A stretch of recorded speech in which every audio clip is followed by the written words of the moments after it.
Vamos a hablar de un tema que se titula, comúnmente lo titulan la caída del hombre o también se llama la desobediencia del hombre, Podríamos llamarle en términos teológicos la doctrina del pecado. la doctrina del pecado, la amartiología. Exactamente. Muy bien, pero antes hablemos con Dios, hermano Carlos, para que el Bueno, Señor nos claro bendiga que y sí. nos guíe. Por favor, hermano Carlos. Padre nuestro, yo te doy gracias por esta misericordia que me concedes de estar en tu presencia y en compañía de tantas personas que a esta hora se conectan y que se han de conectar en el futuro con este importante espacio de manera diferida. Te ruego que abras el entendimiento a todos y cada uno de los que van a escuchar, como también al pastor que dirige este programa. Permítenos, Dios, ser instrumentos en tus manos, a fin de que tu obra siga su curso y tu nombre sea glorificado. Te lo rogamos en el bendito nombre de Cristo Jesús. Amén. Amén. Gracias, hermano Carlitos. Bueno, en programas anteriores ya hemos hablado un poco acerca de la creación del hombre, porque hablar de la doctrina del pecado, del fracaso humano, pues está relacionado con la creación del hombre. Cuando Dios creó al hombre, dice la Biblia que lo hizo perfecto, pero luego, infortunadamente, el hombre buscó muchas perversiones, también lo dice la palabra de Dios. Entonces, infortunadamente, el hombre prestó atención a quien no debía hacerlo y por esa razón vinieron las consecuencias que la palabra de Dios nos registra y consecuencias que hasta el día de hoy permanecen. Pero vamos al texto de la palabra, vamos al texto bíblico para que leamos algunos versículos del capítulo 3 del Génesis. Es un capítulo muy importantísimo y es el que tristemente también nos cuenta, nos marca la fatal caída del ser humano de ese estado donde Dios lo había colocado. Dice así el texto, voy a leer algunos versículos de este pasaje.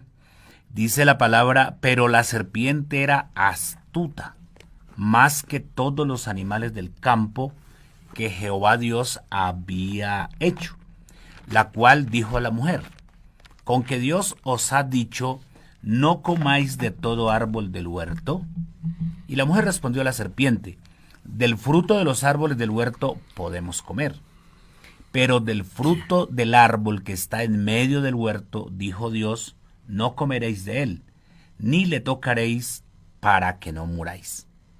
Entonces la serpiente dijo a la mujer, no moriréis, sino que sabe Dios que el día que comáis de él, serán abiertos vuestros ojos, y seréis como Dios, sabiendo el bien y el mal. Y vio la mujer que el árbol era bueno para comer, y que era agradable a los ojos, y árbol codiciable para alcanzar la sabiduría, y tomó de su fruto y comió, y dio también a su marido, el cual comió así como ella. Entonces le fueron abiertos los ojos de ambos y conocieron que estaban desnudos. Entonces cosieron hojas de higuera y se hicieron delantales.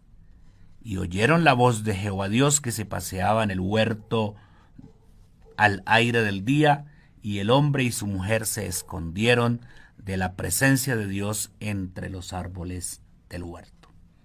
Entonces, hermano Carlitos, esto es lo que el capítulo 3 de Génesis comienza a relatarnos respecto a la desobediencia, a la caída, bueno, se le podría llamar de muchas maneras, al pecado del ser humano. Y como usted lo anotaba hace un momento, pues aquí es donde también comienza esa triste carrera del pecado en la humanidad. Y sus consecuencias. Sí, claro. Digamos entonces, para comenzar, que el pecado se origina en el cielo, Sí, claro. cuando se presenta una rebelión que, según Apocalipsis 12, la tercera parte tomó la decisión de manera voluntaria de irse en contravía de lo establecido por Dios. Entonces surgen interrogantes tales como, si Dios sabe y Dios tiene el poder, ¿por qué permitió? Esa es una pregunta muy popular. Muy popular. Y a la gente se le olvida que Dios es soberano, pero que Dios no quiere esclavos. Dios quiere criaturas, hablando de las celestiales y hablando de los terrenales, que las decisiones que tomen las hagan a conciencia, conociendo los puntos a favor y los puntos en contra. Sí, señor. Dios, como todo creador, o el todo creador, crea y somete a prueba lo que ha creado. Si uno mira, por ejemplo, la prueba que hicieron las empresas creadoras de automóviles con respecto al cinturón de seguridad, han estrellado cualquier cantidad de vehículos probando si sí sirven los cinturones de seguridad o no. Alguien dirá, ¿y a qué viene esa comparación? Bueno, Dios creó a los ángeles. Hay una jerarquía que es ángeles, arcángeles, querubines y serafines. Pero los creó con capacidad decisoria. Solo había una limitante. Nadie podía pensar querer ser igual a su creador. Cosa que este ángel, según Ezequiel capítulo 14, Isaías capítulo 14 y Ezequiel capítulo 28, no tuvo en cuenta y fomentó una sedición, arrastrando tras sí la tercera parte de los ángeles, según Apocalipsis 12. Ahora bien, cuando el pecado llega acá, es muy importante establecer las diferencias entre el pecado y los pecados. ¿Por qué? Bueno, porque el capítulo 7 de la carta a los Romanos habla que yo no conocía el pecado si la ley no dijera no cometerás adulterio. Ajá.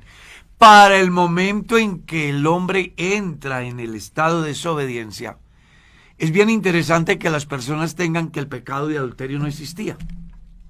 Entonces, ¿cuál era la única legislación que hacía que el hombre tuviese en cuenta qué hacer y qué no hacer?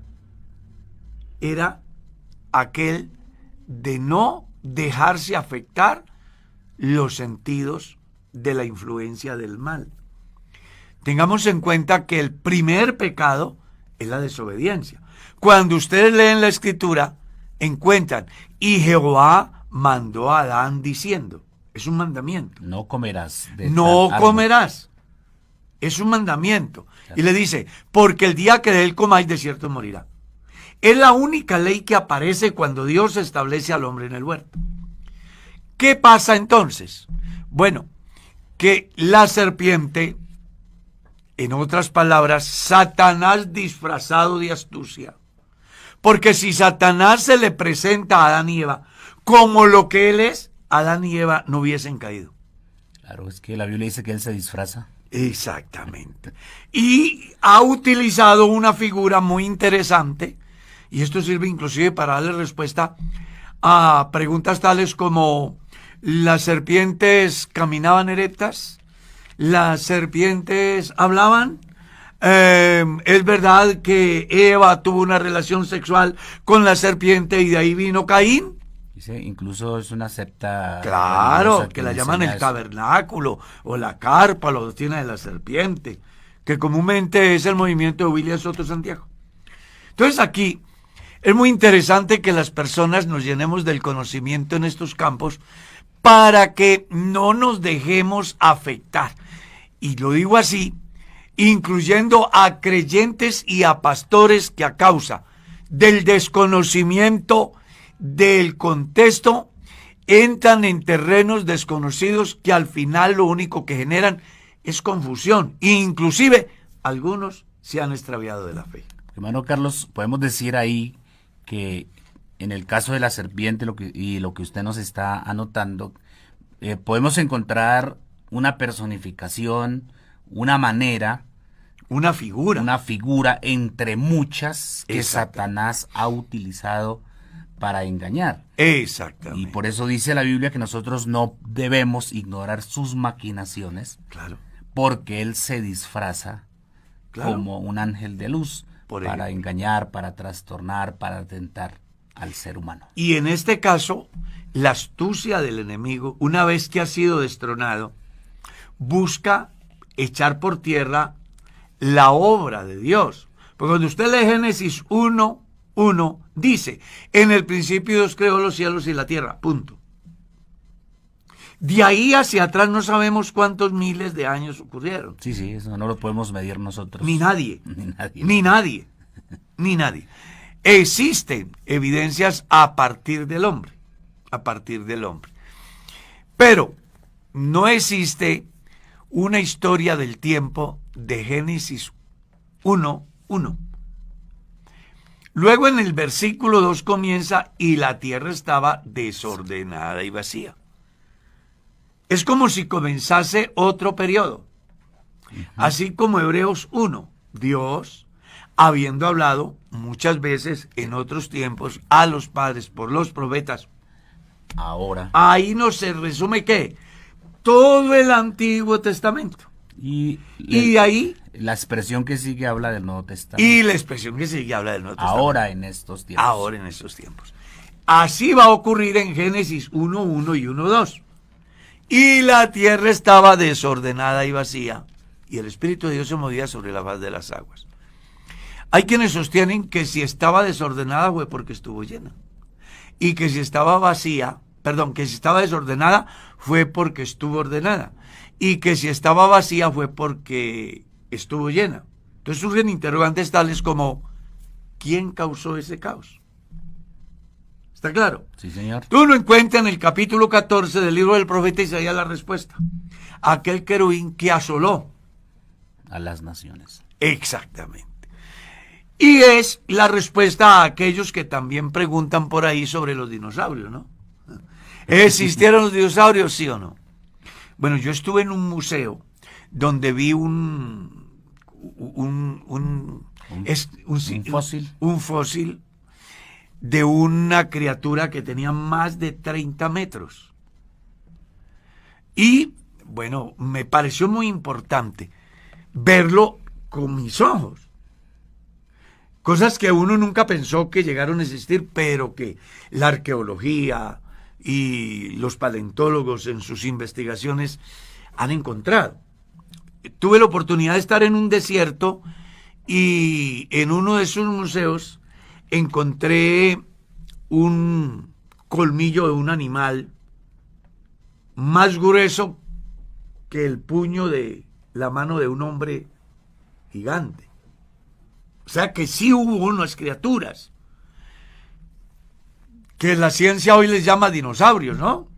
Criaturas de las cuales pues se habla de ciertos recursos que hoy utiliza el ser humano para la combustión.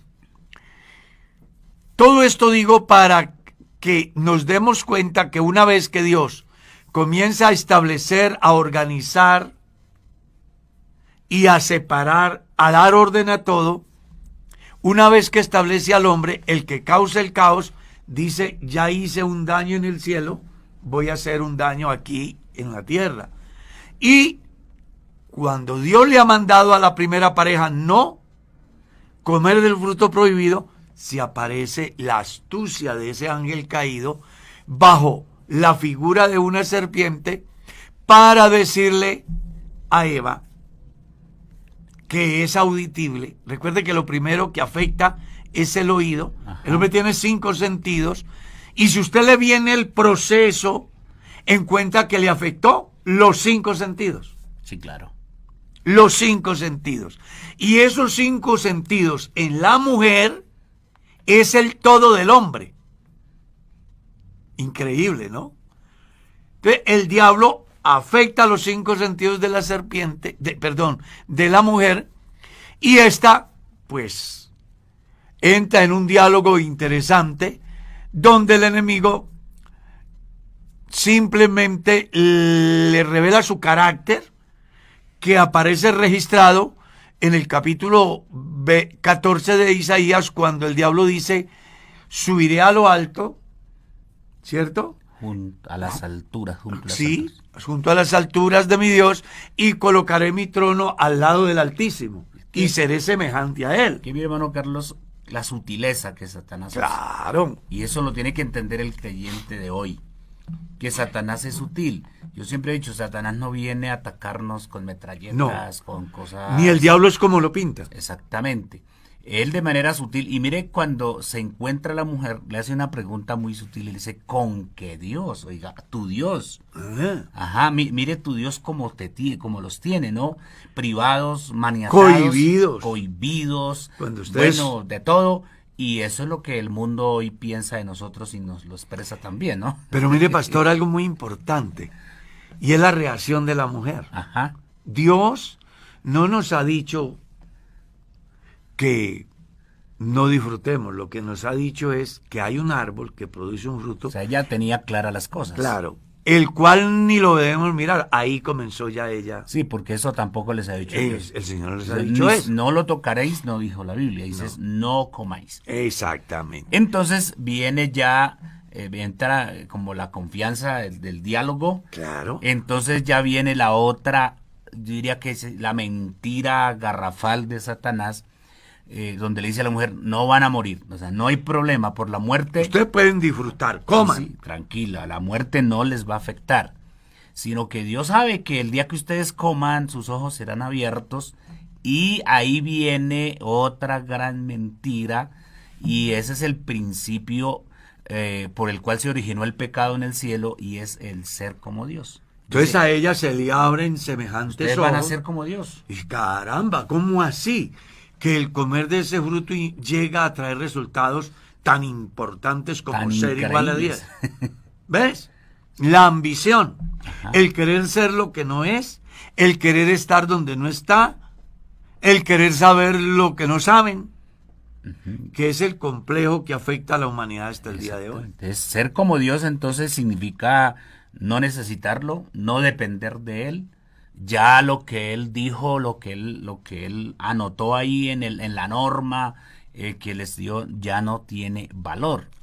Le da más prelación al mensaje negativo de Satanás. Y mire cómo cambia ya la visión. La visión, porque entonces la porque Biblia ya ella, aparte de oír, vio. Dice, vio que el árbol era bueno, agradable a los ojos y codiciable. Claro. Ella surte todo el proceso para llegar a consumar el pecado, como dice Santiago capítulo 1. La concupiscencia. Cuando alguien es tentado, no diga que es de parte de Dios, porque Dios no tienta a nadie, sino que el hombre es tentado de sí mismo. Ajá. Pero ¿cómo lo afectó? A través del oído, a través de lo que vio, a través del gusto. Sí, Toma y come. Tacto. Exacto, él afecta a todos los sentidos del ser humano. ¿Qué es lo que le pasa al cristiano de hoy? El diablo le afecta a todos los sentidos para llevarlo a consumar el pecado. Sí, y que en el caso del creyente de hoy, yo siempre he dicho, y lo predico, que no es que el creyente se chocó hoy con el pecado y ya el pecado lo derribó. Para que Eso una es un persona proceso. peque, hay un proceso. Escucha, ve, ¿cierto? Escucha, ve, codicia. Y ese proceso Toma, está en el capítulo come. 7 de Josué, en el caso de Acán. Claro. Dice que vio, Mm, ¿listo? Luego codició, sí. luego lo tomó Mm, y luego lo escondió. claro. ¿Sí? Ahí, ese es Y ahí se consume el pecado que le trae como resultado a él la muerte. No exactamente. solo de él, sino de toda su familia. Sí, señor. Entonces vamos a tratar como de ir encauzando esto, porque en sí el pecado es errar al blanco. El pecado es la transgresión de una ley, en este caso la primera ley que aparece en la tierra, Traspasar un límite. traspasar un límite el cual Dios le había dicho que no traspasara. ¿Cierto? Ahí se origina el pecado en la tierra. Es muy importante que tengamos en cuenta que cuando hablamos del pecado, no estamos hablando de los, sino del pecado. Y hago este comentario porque resulta que para ese pecado no hay solución. ¿Sí sabía? Que es donde existe la confusión con relación al bautismo, donde los católicos, por ejemplo, dicen que el bautismo es para quitar el pecado original. El pecado original es el que comete Adán y Eva. Y para ese pecado no sirve el bautismo. Para ese pecado no hay solución, porque desde ese momento aparece el juicio de ese pecado, que es la muerte. Y desde entonces todos los hombres mueren. Como Entonces, consecuencia. Exactamente. El pecado entró por un hombre y por el pecado la muerte, y así la muerte pasó a todos los hombres por cuanto todos pecaron. Romanos 5:12. Exactamente. Entonces, es bueno establecer las diferencias, aunque es posible que alguien no esté de acuerdo conmigo. Pero yo lo he enseñado y soy un fiel convencido. Que una cosa es el pecado que llamamos genético, el que nos fue imputado en Adán, y otra cosa son los pecados de conciencia. O sea que ya la persona viene a desarrollar, viene a realizar. El pecado original se muta como los virus, ¿sí? Y cada día van apareciendo más, y van apareciendo más. Y la ciencia médica desesperada buscando una vacuna para hacerle frente a aquel otro problema que viene en camino. Y las grandes farmacéuticas pensando cómo invertir para enriquecerse más a causa de la mutación de los virus. Pues el pecado es igual, ¿ya? El pecado comienza con uno que se llama desobediencia. Y ya usted en el capítulo 4, entonces encuentra la poligamia y el homicidio. Ajá. ¿Sí? O sea, ya se ha mutado. La desobediencia lo lleva a la poligamia y la poligamia los lleva al homicidio. O el homicidio, es decir, el pecado va evolucionando, si se puede utilizar ese término, y van apareciendo diferentes expresiones de pecados, pero que ya no son consecuencia como tal de un pecado que se origina y que tiene una consecuencia directa, sino que son pecados que van apareciendo en el camino. Y como el hombre es un ser pensante, entonces todos los días piensa de qué manera puedo tener nuevas experiencias, así vayan en contravía inclusive de la vida y de los valores. Y es que eso es lo que dice el Génesis 6. Claro. Vamos a Génesis, dice que el pensamiento de los hombres era de continuo solamente el mal. Claro. Y entonces eso es lo que colma a Dios y Dios tiene que tomar otra decisión. Exactamente. Entonces, para entrar a ese campo, pastor, es muy importante que las personas entiendan que para el pecado original no hay medicina. Usted puede ser un hombre muy santo, pero usted se muere. Es la consecuencia del primer pecado. Pero para los otros pecados sí hay solución. Sí, claro. Entonces, no sé si usted estará de acuerdo conmigo, pero yo he clasificado los pecados. 1, pecados de conciencia, entre los cuales aparecen 3 maneras de pecar. 3. 1, los pecados naturales. 2, los pecados contranatural. Y 3, pecados contra la naturaleza. ¿Cómo lo entiendo yo? Y es muy posible que alguien diga, bueno, pero ¿cómo es eso? Hay pecados que se originan en nosotros de manera natural por nuestra condición pecaminosa. Pero dentro de esa condición pecaminosa, hay pecados que van en contra de lo natural. Es decir, la parte moral, la moral. Exactamente. Entonces aparece el homosexualismo, el lesbianismo, la zoofilia y los 123 pecados sexuales que están al margen de la ley establecida por Dios en el matrimonio. ¿Está claro? Sí, señor. Entonces, esos son pecados contra lo natural. Porque no es natural que un hombre se ayunte con un animal. No es natural que un hombre vaya a tener sexo con un muerto. No es natural que un hombre tenga sexo con otro hombre. No es natural que un hombre tenga sexo con una bestia.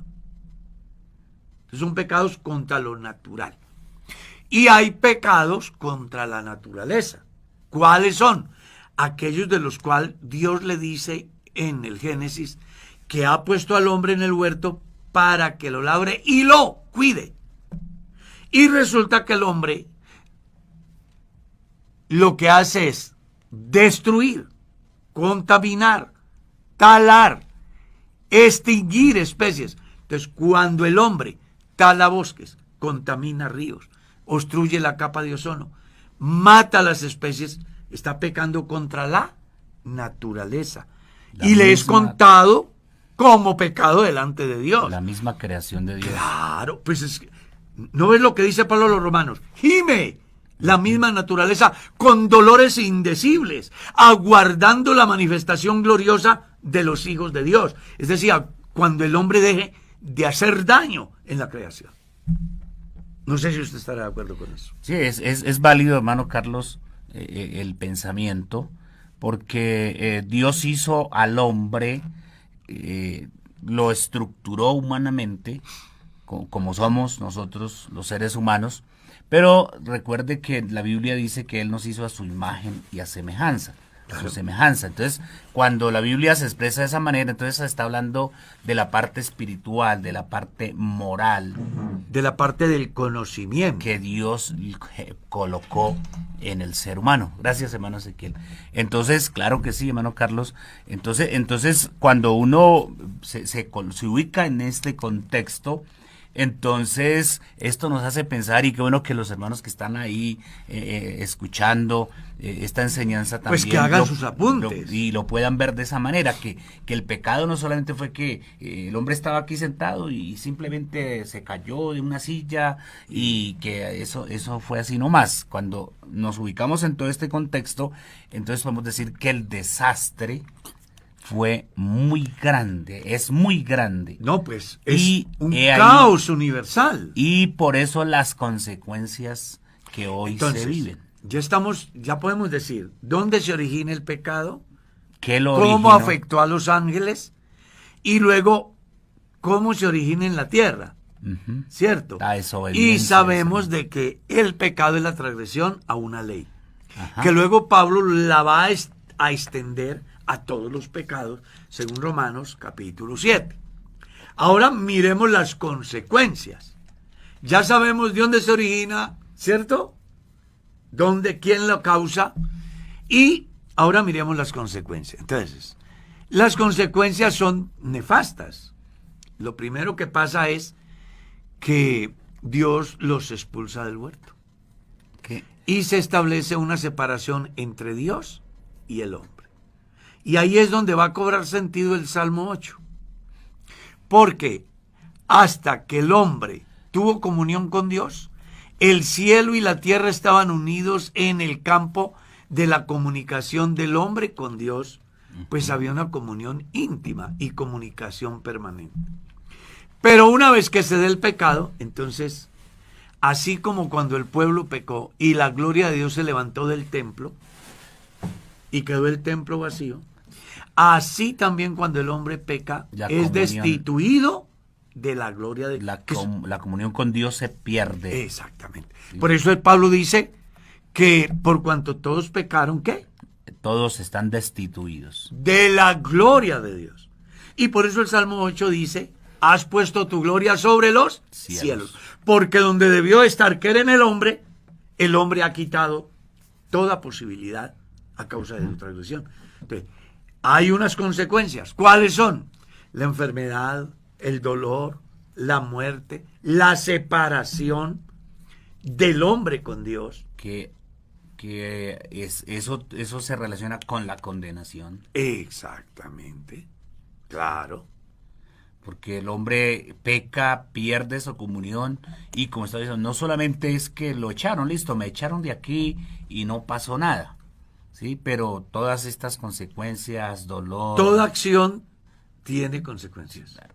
El Tiene sufrimiento, efectos. Claro. muerte y la condenación que vino a los hombres, porque dice la Biblia que por cuanto todos pecaron, la condenación vino, la muerte vino a la humanidad. El capítulo 3 da una enseñanza muy importante, porque cuando Dios le pregunta al hombre qué has hecho, él entonces dice la mujer.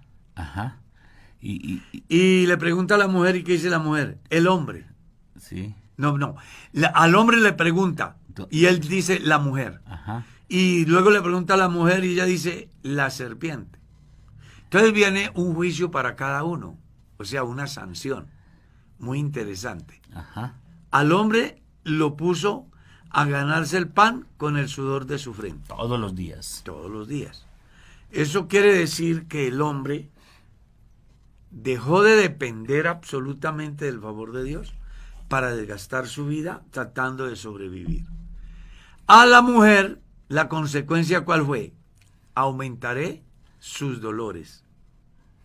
En el momento. Y perderás un derecho, y es el de ser libre. Porque ahora tu deseo será el de tu marido. Él se enseñará de ti. Y él se enseñoreará de ti.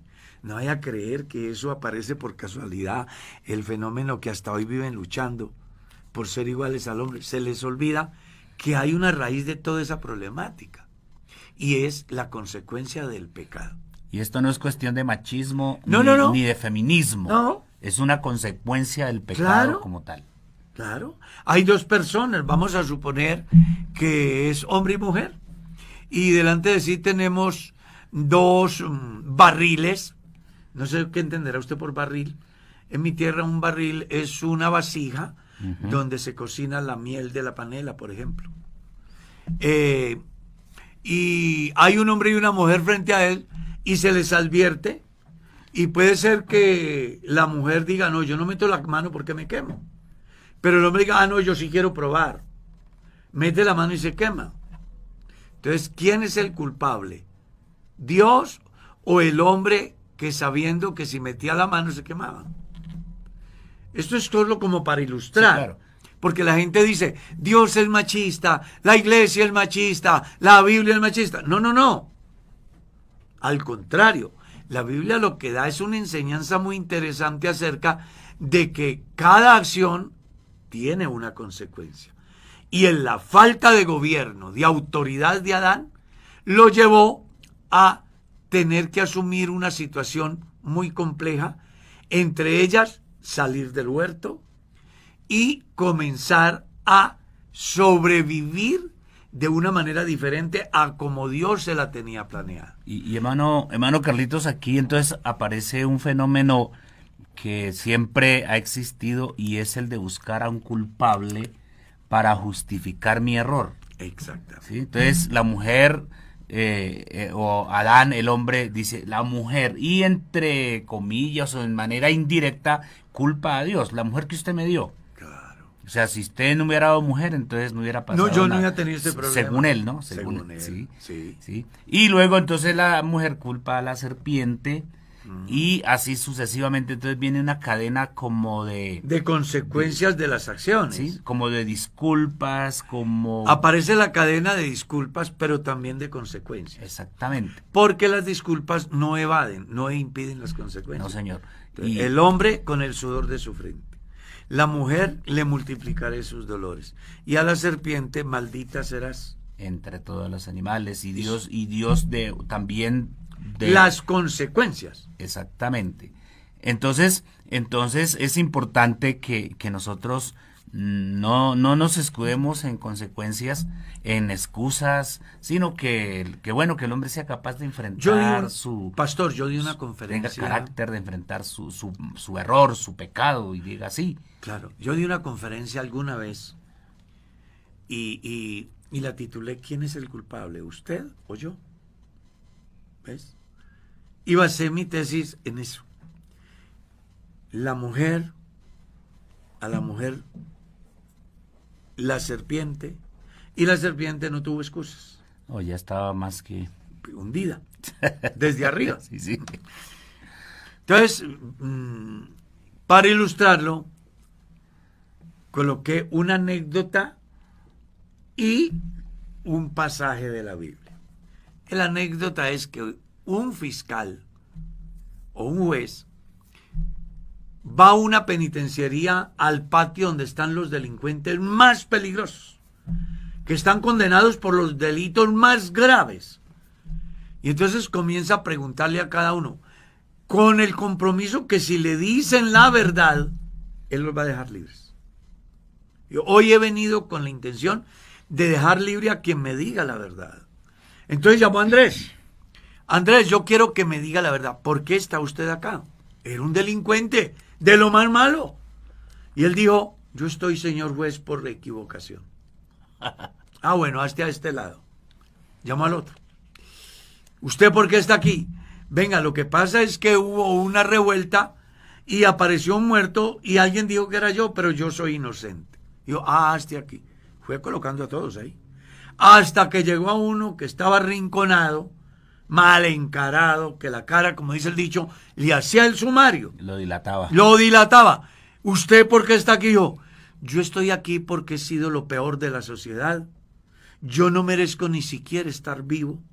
He hecho tanto daño y he sido tan malo que soy afortunado al estar inclusive aquí.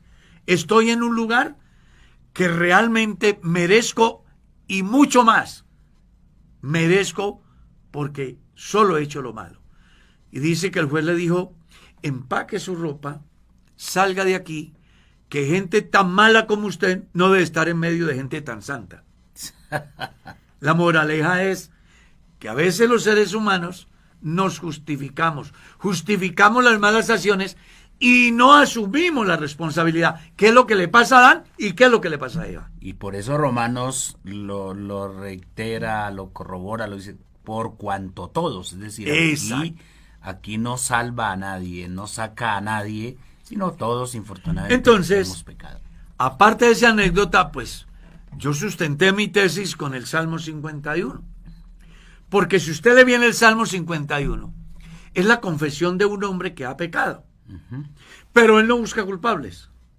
Él entiende que él es el único y exclusivo culpable. Sí, claro. David pudo decir, Señor, yo pequé, claro que sí. Pero el culpable es el marido porque ha hecho un baño y lo ha dejado sin techo. Ella es la culpable porque se metió a bañarse y dejó la puerta abierta. O ella es la culpable porque no debió de bañarse sin ropa, por ejemplo. Pero no, él entiende que el mal está en él. Y por eso es contra ti. Y yo he hecho lo malo delante de tus ojos. Y lávame de mi maldad. Y límpiame de mi pecado. Porque yo reconozco. Es una confesión maravillosa, que es la que el mundo debe de hacer. Entonces recuerde, el origen y la consecuencia, pero ahorita hablemos de la solución. Sí, claro. Sí, porque entre otras cosas, ese es el mensaje profético. La profecía tenía una filosofía: denunciar el pecado, hacer saber las consecuencias, pero también la solución. ¿Y cuál es la solución? Porque ya está el pecado, ya están los efectos, ahora tiene que haber una solución. Sí, ¿Y cuál es la solución, pastor? Y hermano Carlos, en la infinita misericordia de Dios, porque Dios hubiera podido pensar como a veces pensamos nosotros los seres humanos, ese no es problema mío. Yo lo hice santo, yo lo hice en condiciones para que viviera eternamente, le di mandamientos y él se perdió, él quiso. Pero aquí, en medio de toda esta tragedia que ocasionó el pecado, entonces encontramos a un Dios misericordioso, que la Biblia escribe lento para la ira y grande en misericordia.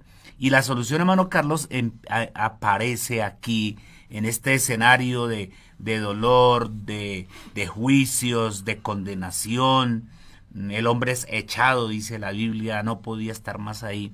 Pero cuando leemos el capítulo 15 del mismo 3 de Génesis, versículo 15, ahí comienza a vislumbrarse la esperanza, la solución para la humanidad. Y Dios, hablando con la serpiente, le dice: y pondré enemistad entre ti y la mujer, entre tu simiente y la simiente suya. esta, es decir, la simiente de la mujer, te herirá en la cabeza y tú le herirás en el calcañar.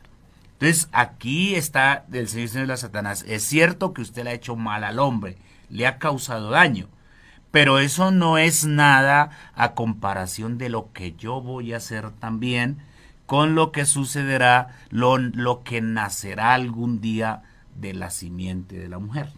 Que entre otras cosas no tiene simiente. Exactamente.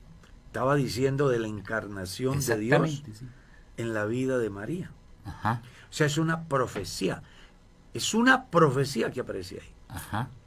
Y es apasionante mirar ese pasaje porque muestra con anterioridad lo que ya Pablo va a confirmar en el capítulo 1 de la carta a los Efesios. Según nos escogió en Cristo desde antes. De la fundación del mundo. O sea, ¿Dios sabía que iba a haber pecado? Sí. Pero antes de que hubiese pecado, Dios también tenía la medicina. La solución. Genera conciencia, el hombre es inferior al desafío, pero Dios tiene la medicina. Y es precisamente la simiente de la mujer. ¿Quién es la simiente de la mujer? Es la pregunta. Es el Señor Jesús. Por eso usted escuchó que acabamos de decir, la mujer no tiene simiente. Porque el hombre pone la simiente, la mujer da el cuerpo. Pero hay una mujer a la cual se le adjudica simiente, y es a aquella que sin haber tenido vida sexual, siendo una mujer virgen, resultó embarazada por obra y gracia del Espíritu Santo. Y me encanta sobremanera ese capítulo 1 del Evangelio de Mateo, verso 18 en adelante, cuando dice, el nacimiento de Jesucristo fue así. Sí, señor. Estando desposada María, su madre, con José, antes que se juntase, se halló que había concebido el Espíritu Santo. Y José, su marido, como era justo y no quería infamarla, quiso irse dejándole en secreto. Pero un ángel del Señor le apareció en sueño y le dijo, José, no temas en recibir a María, tu mujer, porque lo que en ella es engendrado del Espíritu Santo es, y dará a luz un hijo. Y llamará su nombre Jesús. ¿Por qué? Porque Él salvará al pueblo de sus pecados. La simiente de la mujer de Génesis 3:15 ahora se hace visible en la aparición de Jesús en el escenario humano con el único fin de solucionar el problema que se causa en el Edén. Muy bien. Después de unos 4000 años aproximadamente, sí, señor, entonces la profecía de Génesis 3:15 está llegando a su fiel cumplimiento, y entonces el ángel le sigue explicando a José que esto sucedió para que se cumpliera lo que el profeta ya había dicho también unos 800 años antes, el profeta Isaías, de que una virgen concebiría y daría a luz un hijo y le llamaría su nombre Emmanuel, que traducido es Dios con nosotros. Es que o sea, Dios ahí un texto al otro lo va uno como encauzando y va generando como una adicción bíblica. Amén. Entonces, lo va apasionando. Entonces vemos a Dios allá en el Génesis, ahí, bueno, en medio de la tragedia humana, emitiendo el justo juicios, las consecuencias que esto trajo, pero ahora vemos a Dios aquí solucionando el problema que el hombre causó. Porque, y siempre, a través de la historia, a Dios lo hemos visto en esa tónica, en ese trabajo de solucionarle al hombre los problemas. Mírelos desde varios aspectos. En Jericó le dijo a Zaqueo, el Hijo del Hombre vino a buscar y a salvar lo que se había perdido. A los confundidos discípulos les dijo, yo soy el camino, la verdad y la vida. Ajá. ¿Cierto? A aquella congregación en San Juan 6 les dijo, yo soy el pan vivo. A la samaritana le dijo, el que beba del agua que yo le doy, jamás tendrá sed. O sea, Jesús aparece para solucionar el problema que tiene el hombre, que es insolucionable. Claro. Que el hombre no puede solucionarlo ni por religión, no puede solucionarlo ni por obras, ni con dinero, porque es del alma. Y eso no tiene precio. Entonces viene uno que no tiene precio. Y soluciona el problema que no tiene precio. Del cual Pablo da testimonio en la carta a los Romanos diciendo: Cristo murió por nuestros pecados y ha resucitado para nuestra justificación. Y da una enseñanza interesantísima, porque como dijimos al principio, el pecado se muta y se multiplica. ¿Sí sabía? El pecado se multiplica y se multiplica todos los días y a través de diferentes expresiones. Pero entonces también dice la Escritura que cuando abundó el pecado, la gracia de Dios, sobreabundó la gracia. Es decir, hay efectos de la causa, pero hay solución para esos efectos. Por eso es que Juan, en su primera carta, en su capítulo 1, el versículo 7 en adelante dice: si andamos todos en luz, como Él está en luz, y tenemos comunión los unos con los otros, ¿qué pasa? La sangre de su Hijo Jesucristo nos limpia de todo pecado. Y luego en el capítulo 2, hablando acerca del pecado del cristiano, Juan dice: hijitos, estas cosas os escribo para que no pequéis. La filosofía del Evangelio es que el cristiano, ¿qué? No peque. Pero Dios sabe que el cristiano peca. Entonces dice: pero si alguno hubiere pecado, no se deje morir. Hay una solución. Hay un abogado. Hay un abogado. Y no se preocupe por el salario. Ya Él lo pagó. Ya Él lo pagó. Abogado tenemos para con el Padre, a Jesucristo el justo. Y Él es el pago de nuestros pecados. Ajá. Y no solamente de los nuestros, sino el pago de los pecados de todo el mundo. De todo el mundo. Así que si hoy los 8,000 y miles de millones de personas que hay en el mundo nos arrodillásemos en plena certidumbre de fe e hiciésemos lo que Pablo escribe en la carta a los Romanos: esta es la palabra de fe que predicamos, que si creyeses en tu corazón que Jesucristo es el Señor y que Dios le levantó de los muertos, serás salvo. Y explica: porque con el corazón se cree para justicia, con la boca se confiesa para salvación. Si el mundo entero de hoy entendiera ese pasaje y, al igual que los ninivitas, confesaran su pecado y se arrepintieran de todo corazón, la obra de Cristo Jesús alcanza para todos. Amén. Claro que sí. Juan lo dice en el capítulo 1 de su evangelio: este es el Cordero de Dios que quita el pecado de unos cuantos. De todo el mundo. De todo el mundo. Entonces, siendo así, ¿por qué se pierde la gente? Porque San Juan capítulo 3, verso 17 se lo explica. Esta es la condenación: que la luz vino al mundo, pero los hombres amaron más las tinieblas que la luz, como Satanás amó más la soberbia que la sujeción, como Adán y Eva amaron más el fruto prohibido que los múltiples frutos de todos los árboles que habían en el huerto. Ese es el problema que hace que los hombres terminen perdiéndose, teniendo todas las posibilidades para ser salvos. Que ese es el infortunio del ser humano, de que el hombre lamentablemente se inclina más por el mal, ¿sí? Siempre, y eso lo dice Génesis 6, que desde su juventud, ¿sí? El continuo de los hombres es solamente hacer el mal, ¿sí? Pero, hermano Carlos, como estamos anotando, en medio de toda esta tragedia que el pecado ocasionó allá y que hoy todavía están las consecuencias. Están las consecuencias. Y la mutación. Están los efectos, está la mutación del pecado, porque vemos que el ser humano busca cada día más formas. Me deja ser atrevido. Me deja ser atrevido. A esta hora hay alguien pensando en cualquier parte del mundo cómo inventarse un nuevo pecado. Ajá. Cómo buscar la manera de que el dolor de alguien sea más intenso. Cómo causarle daño a alguien que no le ha hecho daño a él. Es la mutación del pecado. O sea, el pecado es una desgracia. Es un virus que afecta a ricos y pobres, negros y blancos, letrados y analfabetas, reyes y siervos, hacendados y jornaleros. Nadie escapa a eso. El profeta Isaías dice, desde la corona hasta la planta de los pies. El hombre está afectado por ese mal.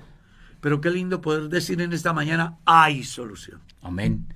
Y que hay una salida. Y que hoy también con nosotros hay miles de personas que hemos sido transformados, que hemos sido perdonados, donde le hemos dado el lugar a Jesucristo, que Él tome el control de nuestras vidas, que Él sea el Señor de nuestra vida, porque ese fue el problema de Adán. Adán no permitió que el Señor señoreara, que el Señor fuera su Señor. Eso fue lo que le trajo la desgracia. Sí. Y entonces va tras otra visión, tras otras propuestas que el enemigo le hizo. Pero hoy debemos dar gracias a Dios por los miles de personas que hemos entendido este propósito de Dios, que hemos reconocido que sí, que hemos pecado, que somos pecadores, pero que Jesucristo ha perdonado nuestros pecados. Así es.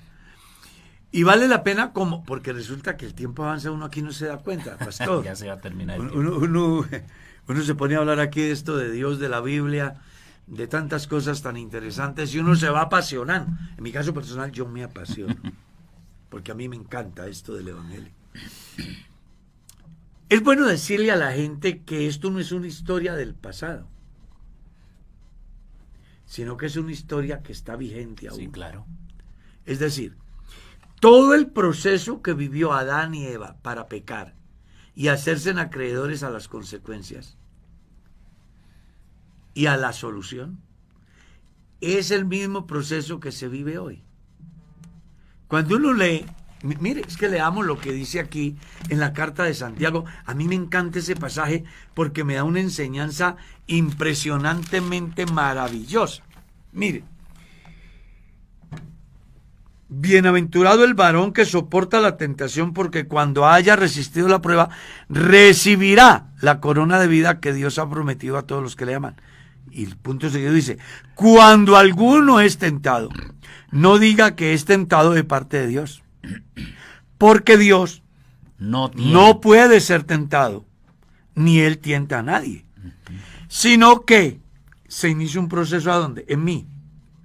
Sino que cada uno es tentado cuando de su propia concupiscencia, de su naturaleza, es atraído.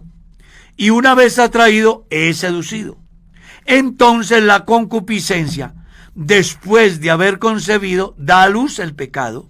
Y el pecado, siendo consumado, da a luz la muerte. Ajá, ahí está todo el proceso. Todo el proceso. Entonces vamos a simplificarlo para alguien. Un joven de la iglesia o un caballero de la iglesia. Hay una oferta en cualquier campo de la vida que le llama atención, pero que va en contravía de lo que Dios enseña. Y el individuo se va dejando seducir y va llevando a cabo el proceso en su pensamiento hasta llevarlo al corazón. Y una vez que sale del corazón, entonces el pecado es consumado y viene la consecuencia, que es la muerte. Muchos cristianos, después de que han pecado, dicen, no sé qué me pasó. ¿Cierto? ¿No has escuchado eso? Yo no lo quería hacer pastor. Yo no entiendo qué me pasó. Eso se lo dicen a uno de pastor. Pero resulta que es porque no tienen en cuenta el proceso. Y que ellos saben cuándo inició. Un mensaje, una llamada, una miradita, un descuido, y comenzó el proceso. Y un día descubrió que ya no era un principio, sino la consumación, una realidad de todo un proceso que ha vivido. Pues yo quiero decirles en dos campos esto que estamos hablando. En el que no es convertido, si ha tocado fondo a causa del pecado, hay una solución. Jesucristo. Amén, amén. Como su Salvador. No importa cuál sea el pecado y hasta dónde haya descendido, puede ser que ha tocado fondo. En Jesús hay esperanza. Y para el cristiano, que mire con diligencia cómo anda, no como los necios, sino como los sabios. Es decir, midiendo consecuencias. ¿Qué pasa si doy este paso? ¿Qué pasa si no lo doy? Es lo que el cristiano antes de... debe medir las consecuencias. Exactamente. Entonces vamos a colocar un ejemplo. Hay un buen muchacho en la iglesia, ayuda en la iglesia, pero hay una niña muy bonita que está al otro lado del rebaño. Ella le hace ojitos y a él le llama la atención. Él tiene que pensar, ¿qué pasa si da ese paso hacia allá? ¿Qué consecuencias Eso. puede generar? ¿Qué gana o qué pierde? Yo lo he dicho más de una vez. Antes de yo dar un paso, debo de medir consecuencias en dos campos. ¿Qué gano y qué pierdo? Ujú.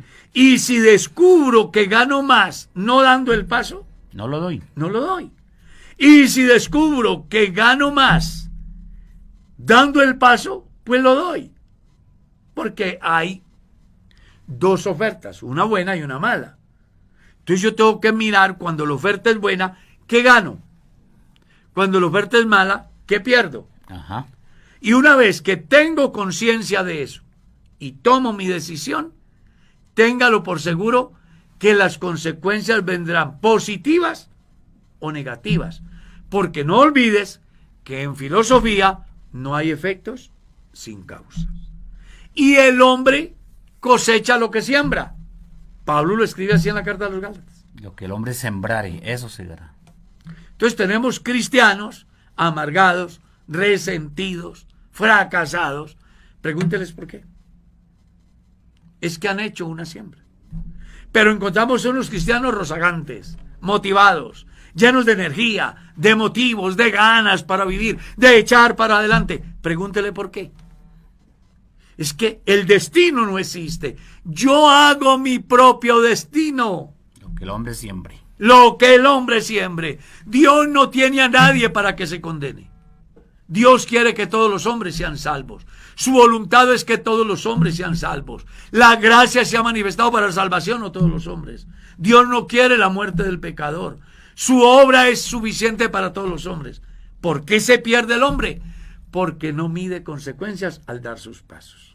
Ojalá que no sea tan torpe como Adán y Eva, que teniendo la posibilidad de definir su eternidad, sin dolor, sin tragedia, sin luto en la familia, sin violencia entre hermanos, escogieron lo que no debieron escoger. Y por eso vivieron la tragedia que vivieron.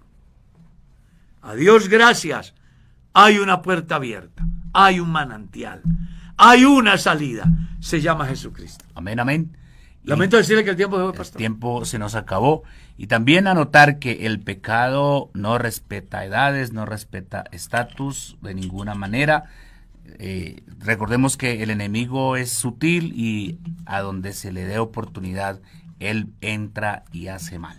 Así que esperamos haber sido útiles en esta mañana, haber aportado algo que les sirva a alguien a través de esta enseñanza. Y infortunadamente el hombre perdió lo que Dios le había dado, pero Jesucristo vino a darnos vida y vida en abundancia. A todos los que estuvieron aquí por el canal de YouTube, por Facebook y por nuestras plataformas de BR Radio, les agradecemos. Veo por aquí algunos pastores conectados con nosotros, muchos hermanos. Muchas gracias a todos, gracias hermano Ezequiel por ayudarnos en la parte técnica, gracias hermano Carlos y hasta una próxima oportunidad. A usted gracias, Dios les bendiga. Amén, amén, bendiciones para todos.